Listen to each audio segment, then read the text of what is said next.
Ramon stood barefoot on the cracked pavement, the humid Manila air thick with car horns and chatter.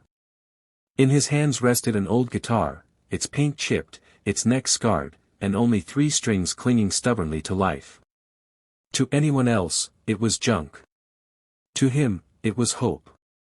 He closed his eyes, strummed gently, and let his voice rise above the noise of the street. It wasn't polished, but it was pure, raw emotion pouring out in every note. People slowed as they passed, their busy footsteps faltering, their conversations pausing mid-sentence. Something about the boy's voice carried a weight far bigger than his small frame. His song wasn't for applause or spare change, it was for his little sister waiting at home, stomach empty but eyes bright with trust that her kuya, her big brother, would find a way. Ramon sang of longing, of dreams beyond the crowded alleys and flickering streetlights, of a tomorrow where hunger wasn't stronger than hope. And though his heart ached with exhaustion, there was a fire in his voice that even poverty couldn't silence. For those few minutes, the street corner transformed. Strangers forgot their worries. Vendors stopped calling out. Even jeepneys seemed to quiet as the boy's melody filled the night. Some listened with tears, others with awe. Ramon sang not to be seen, but to be heard, not for himself, but for love. And in that fragile, fleeting moment, the world's chaos bowed to the power of one child's song.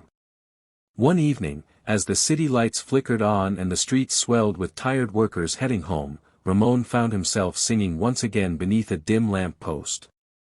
His voice carried over the restless crowd, soft yet unshakable, like a quiet prayer against the noise of the city. Among the strangers weaving past him was a tourist from the United States, backpack slung over one shoulder, camera in hand. At first, he intended only to capture the vibrant chaos of Manila, but then he stopped. Frozen by the sound of the boy's trembling yet powerful voice.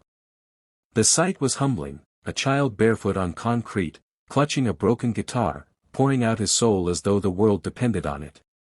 Without thinking, the tourist lifted his phone and pressed record.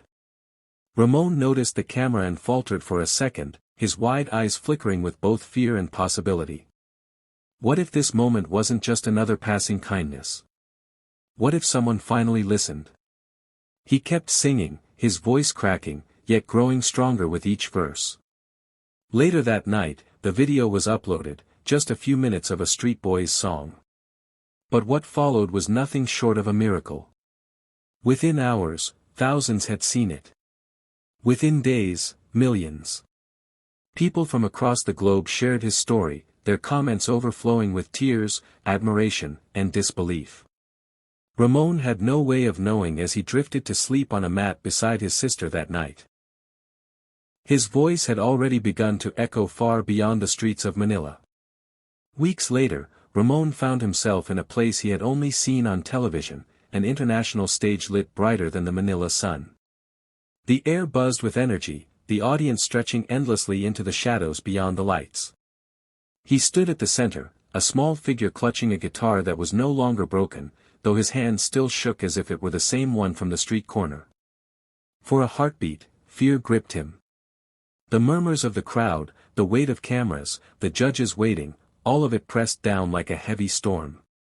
But then, in his mind, he saw his sister's smile, fragile yet filled with faith. He remembered his mother's calloused hands and the nights he sang just to drown out the growl of hunger. A deep breath steadied him, and he began. The first note floated out, shaky but sincere, and suddenly the room fell silent. His voice carried not just melody, but struggle, love, and resilience. Each verse built like a rising tide, his nerves dissolving into raw courage. By the chorus, the boy who once sang only to survive now sang as if the entire world needed to hear his truth. People in the audience leaned forward, their eyes glistening. Some clutched their chests, others whispered in disbelief. When he hit the final note, strong, unwavering, there was no pause.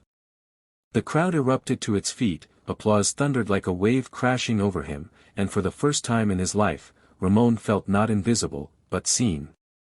The performance did more than earn applause, it touched hearts in ways Ramon could never have imagined. As his story spread, strangers from every corner of the world felt compelled to act. Donations began pouring in, not from wealthy benefactors alone, but from ordinary people moved by the purity of his song. A teacher in Chicago sent a letter with $20 tucked inside, saying, "I want your sister to eat tonight." A single mother in Brazil contributed what little she could, writing, "Your voice gave me strength, I want to give something back." From across oceans and cultures, compassion flowed like a river. Organizations reached out, offering scholarships, mentorship, and support. A family pledged to fund his education, while another promised to help his sister go to school. Even children wrote messages, some mailing their favorite toys with notes that said, "For your sister, because you gave us hope." The boy who once sang under a flickering street lamp suddenly found himself at the center of a global embrace. Ramon was overwhelmed, but he never saw the gifts as his alone. He told the cameras, humbly, "This is not just for me, it is for every child still singing on the streets." His words echoed the same spirit as his song, selfless, genuine, unshaken by the weight of poverty or fame. What began as a single act of kindness, a stranger pressing record, had grown into a movement of humanity, proving that sometimes the smallest voices awaken the greatest compassion.